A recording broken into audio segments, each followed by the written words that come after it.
दिवाळी गावातील फगवाले मच्छीमार संस्थेच्या वतीने सत्यनारायणाच्या महापूजेचं आयोजन करण्यात आलं होतं। यावेळी माजी आमदार मंदाताई म्हात्रे यांनीही पूजेचा लाभ घेत दर्शन घेतलं।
दिवाळी गावात फगवाले मच्छीमार संस्थेच्या वतीने सत्यनारायणाच्या महापूजेचं आयोजन करण्यात आलं होतं।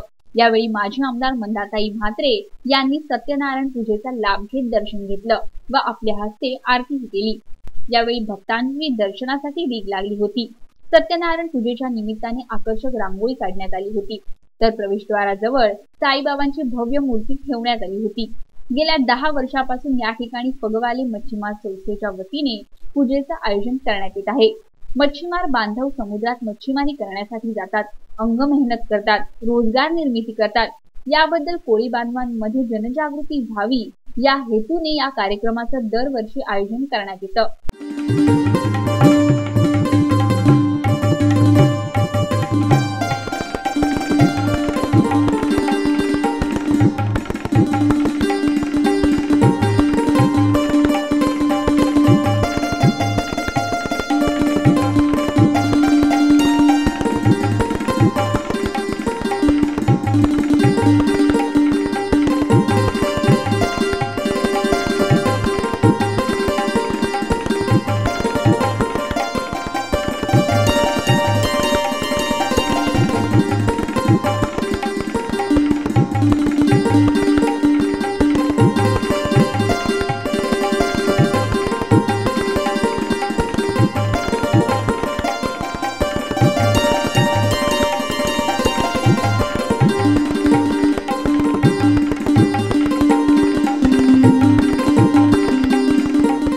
या कार्यक्रमावेळी माजी आमदार मंदाताई म्हात्रे म्हणाल्या की कोळी बांधवांसाठी नेहमीच काहीतरी करावं असं मला वाटतं, त्यामुळे लवकरच जेटी बांधण्याच्या कामाला सुरुवात करण्यात येणार आहे।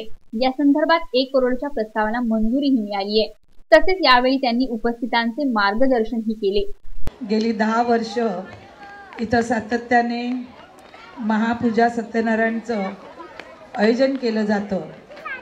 या कार्यक्रमासाठी माजी नगरसेवक अभिमन्यू कोळी, कृष्णा कोळी, अनंता कोळी, ज्ञानेश्वर कोळी, पांडुरंग कोळी, संपूर्ण व्यासपीठ आणि ज्यांनी इथे नवा मुंबईमध्ये माझ्यासोबत खांद्याला खांदा लावून काम केलं ते किशोर नाईक, या मंडळाचे फगवाल्या मंडळाचे सर्व सहकारी, भजनी मंडळ, महिला बंधू आणि भगिनींनो, मला वाटतं ज्यावेळी मी विधान परिषदेची आमदार झाली त्यावेळी मी मच्छीमार संघटना मला ज्ञानेश्वर कोळीच्या माध्यमातून येऊन भेटल्या। मी इथे जी काही कामं केली ती अभिमन्यू कोळी नगरसेवक असताना जर त्यांनी मला करून दिली नसती तर ही कामं झाली नसती। म्हणून अभिमन्यू कोळीचं पण आपण मनापासून स्वागत केलं पाहिजे। ते शिवसेनेचे, मी राष्ट्रवादीची, पण कदाचित कधी कधी काय होतं, गावाचा विकास या पक्षांमध्येच अडकला जातो।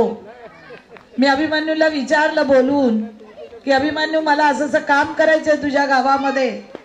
त्याने सांगितलं ताई तुम्ही दिवाळा गावात कधीही या, कुठलंही काम करा, माझं तुम्हाला सहकार्य असेल, मी कधीच तुम्हाला इथे अडवणार नाही। अनेक गावामध्ये काम करताना अनेक अडचणी येतात। घनसोली गावामध्ये मी काम केलं, शेड बांधला, प्लॅटफॉर्म बांधलं, जेटीचा 25 मीटर रस्ता बनवला, तिथे चेहरादेव समुद्रामध्ये होता, तिथपर्यंत रस्ता नेला। आणि जेव्हा जेटीचं काम चालू केलं त्यावेळी कोणीतरी जाऊन फॉरेस्टमध्ये कंप्लेंट केली आणि मग कुठल्या तरी नेत्यांनी किंवा आणखीन कोणीतरी ते काम अडवलं आणि आज पण ते काम जवळजवळ मी 1 कोटी खर्च केल्यानंतर अजून पण ते काम तसंच पडलेलं आहे। किशोरनी ती फाईल भोपाळला नेली, भोपाळवरून नागपूर, नागपूरवरून भोपाळ, भोपाळवरून पुन्हा नागपूर, नागपूरवरून पुन्हा मुंबई। आता काय माहिती त्या फाईलचं काय झालं ते किशोरलाच माहिती। तर असं काम करताना अनेक अडचणी येतात, पण अभिमन्यूने इथे कुठलेही काम करताना मला अडचण नाही आणून दिली, त्याबद्दल मी मनस्वी त्याचे आभारी आहे। कारण काम करताना किती अडचणी येतात, किती अधिकाऱ्यांना फोन केले जातात, डंपर आला पकडून न्या, पाण्यात गाडी उतरली। आता त्या दिवशी सुद्धा कोणीतरी आमचे खांदेवाल्यांच्या जेटीवर आले आणि सर्वे करून गेले की काय काम चाललंय काय नाही।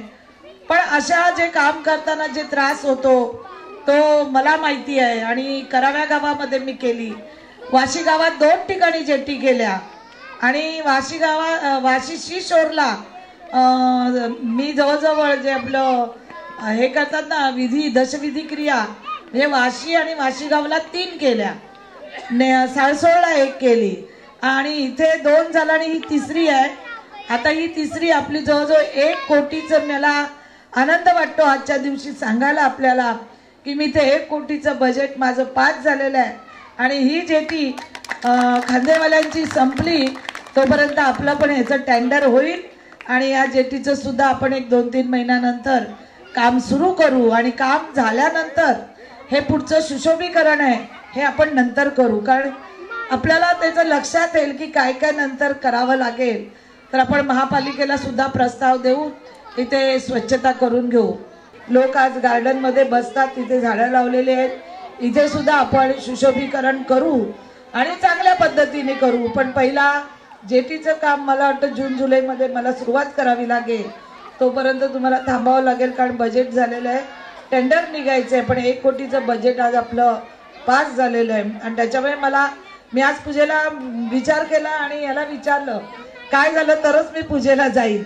आम्हाला 1 कोटी आपले पास झालेले आहेत, ताई आम्ही जास्त मागितले होते, पण असो आपलं मी आता आमदार नाही पण नसताना सुद्धा मी तुमची कामं मनापासून करत आहे, याचा मला आनंद होत आहे की माझे जे हे कोळी बांधव आहेत, हा माझा जो समाज आहे, या समाजाला कोणीतरी मदतीचा हात त्यांच्या पुढे केला पाहिजे अशी भावना मनात ठेवून या नव्या मुंबईमध्ये जेटी विजन आतापर्यंत कोणी कुठलं असं विजन आणलं नव्हतं। अनेक आमदार खासदार या विभागात होऊन गेले आणि आहेत, पण कोणीही आमच्या या गरीब समाजाकडे कधी लक्ष दिलं नव्हतं। ते मी आमदार झाल्यावरती देऊन जेटी विजन आणलं, कारण मला ज्या मी कोळीवाड्यामध्ये गेली त्या कोळीवाड्याच्या त्या समस्या पाहिल्यावर मला असं वाटलं की यांच्यासाठी काहीतरी केलं गेलं पाहिजे आणि म्हणूनच आज आपण हे जेटी विजन घेतलेलं आहे आणि थोड्या दिवसात इथलं काम चालू करू।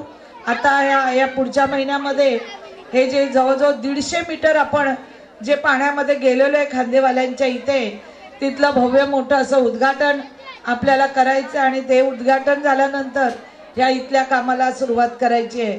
आणि मला आपल्या सर्व बंधूंना सांगायचं वाटतं की नुसतं हेच नाही, पण आपल्या अनेक अडचणी असतात, अनेक कामं असतात, मग शाळेचे ॲडमिशन असतील किंवा इतर जी काही तुम्ही हॉस्पिटलला जाता का, आता नवीन हॉस्पिटल आपलं तयार होतंय, आपल्या सर्वांना माहिती आहे। मी 12 वर्ष म्हणजे नगरसेविका असल्यापासून नव्या मुंबईमध्ये आणि आपल्या या बेलापूर पट्टीमध्ये एखादं हॉस्पिटल व्हावं, कारण आपण वाशीला गेलो, MGMला गेलो तो 25,000 50,000 आपल्याकडे डिपॉझिट ठेवायला नसतात आणि त्याच्यामुळे आपल्या जिल्हा परिषदेचं जे हॉस्पिटल होतं, प्राथमिक आरोग्य केंद्र होतं, तर तिथे टावर होणार होते आणि टावर होऊन ते अधिकाऱ्यांना तिथे रूम देण्यात येणार होते, याची मला कुणकुण लागली आणि गेल्या नगरसेविका असल्यापासून मी तो प्रस्ताव मार्गी लावला होता।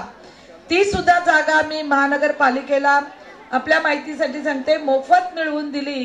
ती जिल्हा परिषदेने 1,37,00,000 रुपये त्या जागेचे मागितले होते, त्या बदली आम्ही 14 गावची जागा जिल्हा परिषदेची महानगरपालिकेची जिल्हा परिषदला दिली आणि त्याच्या बदली ही जागा मिळवून आज आपण पाहता बेलापूर गावचं 100 कॉटचं हॉस्पिटल आज तयार झालेलं आहे।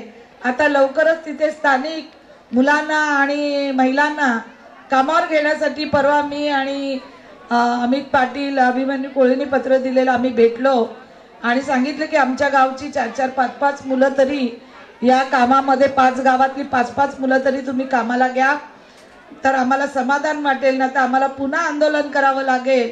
तर हे गाववाल्यांसाठी जे भांडण्याचं काम आहे ते आम्ही सातत्याने करत असतो की आमच्या समाजासाठी या कोणी ना कोणी उभं राहिलं पाहिजे, ही भावना सतत मनामध्ये असते आणि म्हणून आम्ही हे काम करत असतो। असो आता हे हॉस्पिटल झाल्यावर तुम्हा आम्हाला त्याचा खूप मोठा फायदा होणार आहे, कारण कोणाला अटॅक आला का आलं तर इथे सेवेला 4 डॉक्टर आणि 10 सिस्टर अशा सगळ्या इथे रात्रपाळीला राहणार आहे। म्हणजे रात्री जरी एखाद्यावर प्रसंग आला तर आपल्याला पैसे न देता या महानगरपालिकेमध्ये आपल्याला जाता येईल, औषध उपचार घेता येईल। आणि आम्ही सर्वांनी जो मोर्चा काढला, मग त्यात अभिमन्यू होती, आपल्या गावची लोक होती, त्याच्यानंतर सिवडीतली काही लोक होती, बैलापूर शहाबाद पणसपाण्यातली लोक होती, अग्रोळीतली होती, या सर्वांनी मिळून हा भर पावसामध्ये मोर्चा काढल्यामुळे आणि मला तुम्ही मोर्चाच्या स्वरूपातून जी ताकद दिली, माझ्या मागे तुम्ही सर्वजण जे उभे राहिलात, त्यामुळेच हे काम आणि हे हॉस्पिटल आज होऊ शकलेलं आहे। असंच तुम्ही प्रत्येक कार्यक्रमात येऊन मला तुम्ही जर ताकद दिली तर निश्चित स्वरूपामध्ये जसं त्यांनी सांगितलं नवी मुंबई दर्शन ही बस सेवा होईल, हे निश्चित होईल। या अर्बन आर्टसाठी महिलांना तिथे काम मिळावं, त्यांचा रोजगार निर्माण व्हावा, त्यांना चांगली घरटी मिळावी, म्हणून अर्बन आर्ट मी स्वतः केंद्र शासनाकडनं 1 कोटी आणून शिडकोनी 3 कोटी देऊन 4.5 कोटीचं हे अर्बन आर्ट हे जे उभं राहिलेलं आहे माझ्या दाराच्या समोर, हे सुद्धा मीच केलेले। असे अनेक कामं मी संपूर्ण महाराष्ट्रात केलेले आहेत। खेड्यापाड्यामध्ये पाण्याची व्यवस्था करून दिलेली आहे।